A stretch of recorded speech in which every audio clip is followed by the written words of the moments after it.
Hello everybody, welcome to the channel. My name is JGOD. In today's video, we're going to focus on what it's like to play Call of Duty solo. Luckily, I do end up with one teammate that kind of helps out for the most part. You guys saw on the thumbnail, this is going to be a hard carry. So throughout the video, I'm going to be giving you a best class setup for the Saug. I'm also going to talk about how to control the map so you can manipulate the spawns and have a better chance of winning. And a quick reminder, if you do enjoy the video anyway, please remember to hit that like button. And if you're part of the 80% that has not yet subscribed but continue to come back to my videos, go ahead and make sure you hit that subscribe button with notifications on to make sure you find your way back. We are on the road to 50%, so if you can help me out with that, it'd be very appreciated. The first thing we'll go ahead and talk about is the spawns. And on the left side, you can see where kind of the spawns sit. For the most part, they're going to be in that back area, but if you're pushed a little too deep into their spawn, they will spawn in one of the smaller rooms, so they do have a safe area to spawn. And typically, if you're spawning on the left side of the map, you do not want to cross the line on the right, and vice versa. If you are on the right side of the map, you do not want to cross that little green line on the left, and the yellow line is more of the halfway point on the map. So generally, when we talk about map control, the goal should be able to have all of your team near that yellow line and up to the enemy's green line without actually passing it. So you're going to see me demonstrate that several times. Sometimes I get really close to that green line. I even kind of walk across it,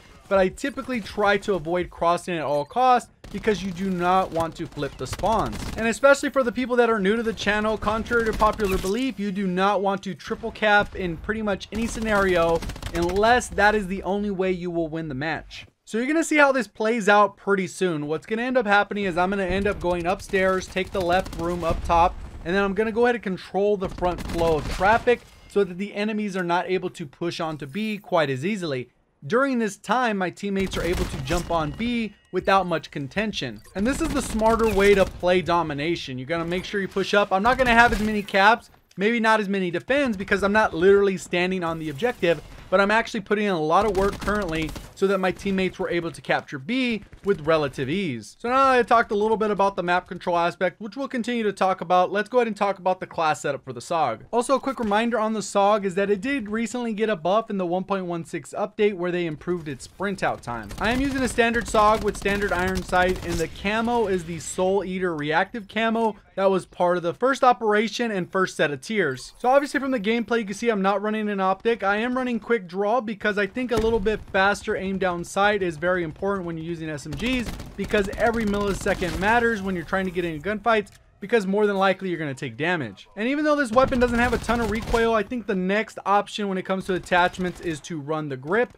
because it'll help you be a little bit more accurate, especially at some of those medium to long ranges where you almost have to land every single bullet to win that gunfight. And the third attachment is stock, which is going to allow you to strafe a little bit faster, make yourself a harder target to hit, because when you are running SMG, you definitely need to make sure the enemy misses. A few alternatives to this are to just get rid of Quickdraw and maybe run stock 2, or you can actually run fast mags if you have a preference to reload faster. And for the rest of the class setup, I'm running Scavenger, Tactical Mask, Gung-Ho, and Dead Silence. So now you can see the score is pretty much tied. I end up seeing this guy. I know I'm not in a good position. I want to close that distance. I go ahead and fake him out. I abuse the strafing mechanic, and he doesn't even land a single bullet on me. So that's what I'm really talking about when it comes to the strafing and making sure that you're making your enemies miss. Right here, all I'm doing is maintaining that map control. I'm making sure that no one floods into B from this side. I'm really just locking it down. I do have a couple teammates right at the middle of the map. I do push a little bit deeper because I sense that I can get a nice little flank here.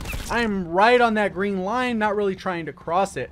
And then I go ahead and back out, see if I can peek into spawn, and then I'll come around and get a nice couple easy kills. Because at the end of the day, all I really need to do is make sure that my teammates aren't dying, and the only way I can do that is killing the enemies before they even make it to mid-map. I know I want to call in my Hellstorm, so I go ahead and back off a little bit so I can get to a little bit safer spot. I know I just cleared that area, so no matter how fast someone runs, they're not going to literally be able to catch me.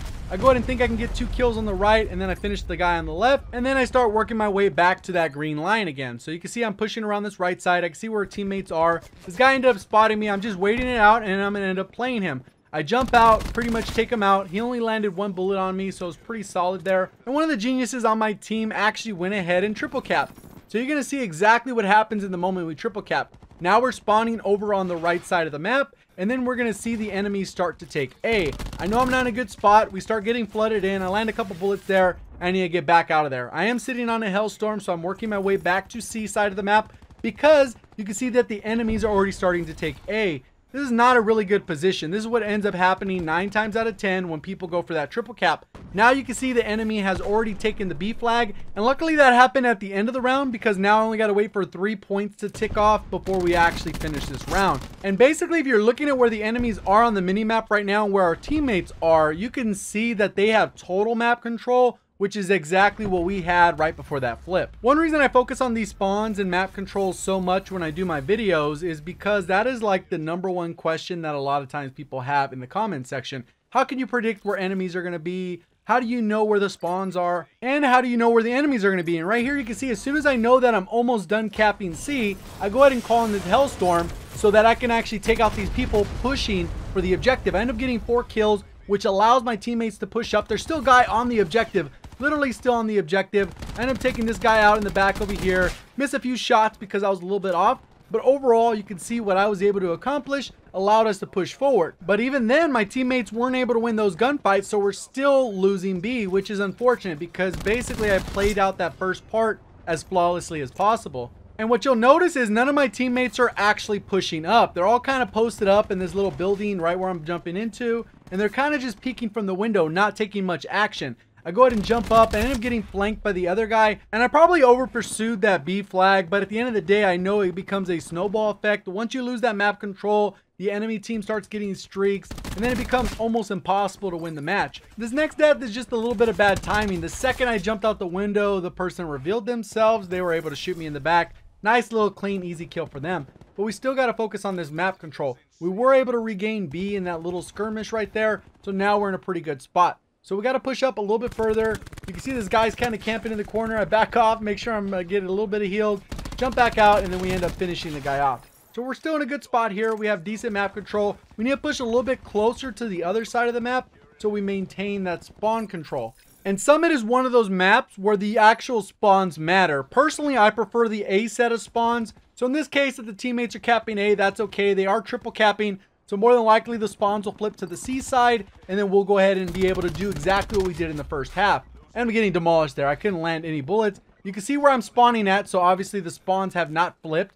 And then I come out over here. I can't land shots for the life of me. I'm just way off. This guy's running in circles. Then I'm cleaning this guy who ends up being AFK. Not sure what's going on there. So now we can see that the spawns have flipped. Everyone is rotated to this back section. I'm going to try and pick people off out of spawn, get a few easy kills as my teammates are able to push up and regain that map control. Got a nice little 3-piece. Coming back up, trying to kill out a few more people. Back up, get out of there, and end up getting shot in the back. Get a little bit overwhelmed. But the good thing is my teammates have pushed up just a little bit, and the majority of them are sitting between that yellow line and the green line on the right side of the map, which is the perfect positioning for map control. Spawn shouldn't flip as long as we don't capture C, as long as I kind of run around, don't push too deep into spawn. My teammate, you can see he's a little bit deep in there, ends up dying, so that's a good thing for us. I do want all my teammates, as soon as they push that spawn, to die, because I don't want the spawns to flip. That's the key. You don't want anyone sneaking around the map, because right now they have really predictable spawns. On the right side of the map, you can see there's only really 2 areas that they could spawn in.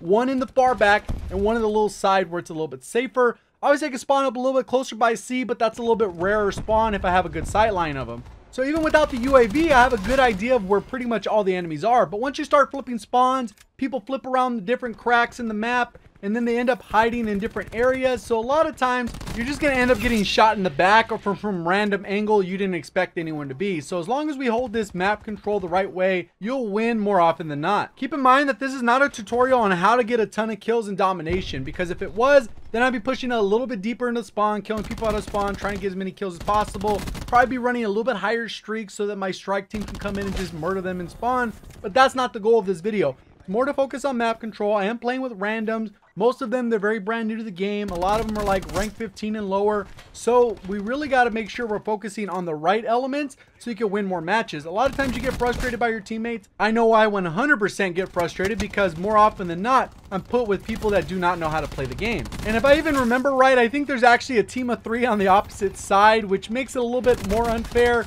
because you know people are specifically gunning for you. And more often than not, if you play this specific style as far as map control goes, you're going to win most matches by about 50 to 80 points. I still play a little bit for the objective right here. One thing I do like about SMGs in this game, even though I don't think they're very strong, is the movement. And then check out this little shoot punch, flawless. But overall, I wouldn't consider this a bad match in my opinion. Probably took a few deaths because I was focusing a little too much on the objective, but that's kind of how it goes. If you found the video helpful, please let me know down in the comments section. I did kind of modify the format slightly. And a reminder, if you enjoyed the video, please remember to hit that like button and subscribe if you haven't already. We'll see y'all on the next one. Appreciate the support. Thank you for watching. As always, have a great day.